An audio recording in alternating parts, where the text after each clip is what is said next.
You can now make online payments to Sri Jayawardhanapura Kotte Municipal Council via GovPay. வடக்கு கிழக்கு மாகாணங்களில் பல இடங்களில் குறிப்பாக நீங்கள் யாழ்ப்பாணத்திலே அதிகமாக கேட்டுள்ள வடமராட்சி கிழக்கு பகுதியில் புல்லாவளி, கட்டைக்காடு, வெத்திலக்கேணி போன்ற இடங்களிலே பாரிய அளவில் இராணுவம் முகாம்களாக அந்த நிலங்களை வைத்திருக்கிறது. யுத்தம் நடந்த பிற்பாடு அவர்கள் இருக்கும் பொழுதே தைட்டியில விகார கட்டி இன்றைக்கு அந்த காணியை தருமாறு கோருகின்ற சூழலில், இன்றைக்கு நாவக்குழியில் காணியை பிடிச்சி விகார கட்டி இருக்கிற சூழலில், இன்றைக்கு இறால் பண்ணைகள் அல்லது வேறு தொழில் முயற்சிகளுக்காக காணி வழங்க வேண்டும் என்று இது ஒரு 5-6 ஆண்டுகளுக்கு முதலே ரகசியமாக புல்லாவளி, கட்டைக்காடு, வெத்திலைக்கேணி போன்ற இடங்களிலே இந்த ரகசிய நடவடிக்கைகள் மேற்கொள்ளப்பட்டது. அந்த மக்களை பொறுத்தவரை மிகப்பெரிய ஒரு அச்சுறுத்தல். இது சட்ட ரீதியாக யாரும் கோரவில்லை என்றால் அங்கே குடியேற்றங்களையோ அல்லது வேறு நபர்களுக்கு அந்த காணிகளை வழங்குகின்ற விடயங்களையோ நீங்கள் முன்னெடுக்கத்தான் இந்த முயற்சியை மேற்கொள்கிறீர்கள், இராணுவ முகாம்களுக்கு வழங்க முன்னெடுக்கிறீர்கள் என்ற அச்சம் தோன்றியிருக்க அந்த ஒரு உண்மை நிலையும் இருக்கிறது.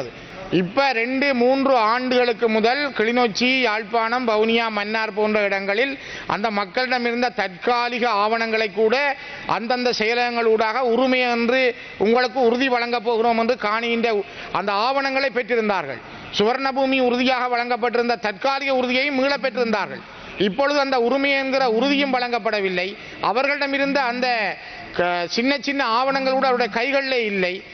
அரசு அலுவலகங்களும் இது பற்றி ஒரு அசண்டையாக அசம்பந்தமாக இருக்கிறார்கள். பெருமளவில் 3700 ஏக்கர் வரை வடமராட்சி கிழக்கில் நீங்கள் காணிகளை கோரியிருப்பது என்பது மிக ஒரு ஆபத்தான விடயம் என்பதை நான் மீண்டும் தயவு செய்து பதிவு செய்கிறேன். இது எங்களை பொறுத்தவரை தமிழ் மக்கள் மீது நீங்கள் மீண்டும் ஒரு ரகசிய ஒரு ஸ்ட்ரக்சரல் ஜெனோசைட், ஒரு கட்டமைக்கப்பட்ட இன அழிப்பு ரீதியான யுத்தம் என்றுதான் நான் நினைக்கிறேன்.